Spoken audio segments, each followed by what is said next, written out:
Quand nous considérons le Nouveau Testament, nous pouvons dire que l'incarnation, la naissance du Seigneur Jésus dans ce monde, fut un nouveau mouvement de Dieu, comme lors des diverses périodes de l'Ancien Testament. C'était une bien grande avancée dans le programme divin, qui fut présidé par la gloire divine.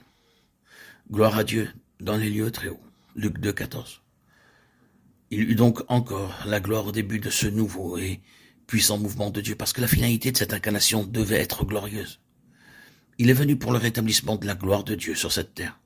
C'est aussi l'objet de nombreux cantiques. Ensuite, nous serons d'accord pour dire que le jour de la Pentecôte fut un autre grand pas en avant dans le déroulement du plan de Dieu. Dieu progresse, et c'est là encore une marque évidente de ce progrès de Dieu à travers les âges. Le jour de la Pentecôte était une avancée divine et céleste. Et quelle gloire ce fut alors! Jean nous dit très clairement que la venue du Saint-Esprit fut sur la base de Jésus glorifié. Il a déclaré « l'Esprit n'était pas encore », parce que Jésus n'avait pas encore été glorifié. Jean 7, 39. Démontrant donc que l'Esprit fut donné lorsque Jésus fut glorifié. Ce fut encore sur la base de la gloire que Dieu agissait. Nous pourrions aller encore plus loin et en considérant quelques-uns de ceux qui furent des instruments individuels à l'origine des nouveaux mouvements de Dieu. Nous voyons qu'un nouveau mouvement de Dieu s'accomplissait par le moyen de Pierre. Il n'y a aucun doute à ce sujet. C'est réellement un nouveau mouvement.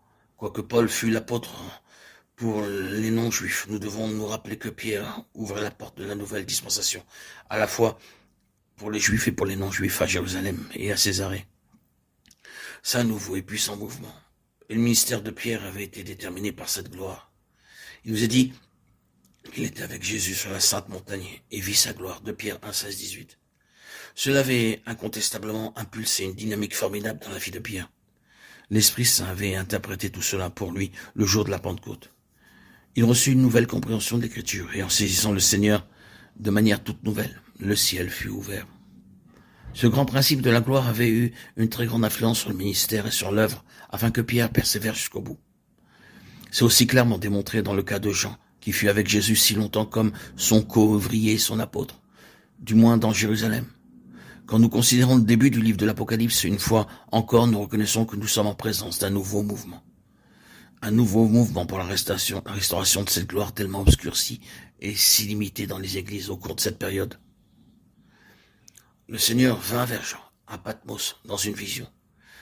Mais c'était une chose si glorieuse, et les visions étaient, elles aussi, tellement glorieuses, que plus d'une fois Jean fut complètement prostré devant le Seigneur. Cependant, il fut relevé, grâce à l'impact irrésistible de la vision de cette gloire. Apocalypse 1, 17, 19, 10, 22, 28. Et que pourrions-nous dire à l'égard de Paul, ce merveilleux ministère, si riche et si glorieux était né le jour où il vit la gloire sur la route de Damas.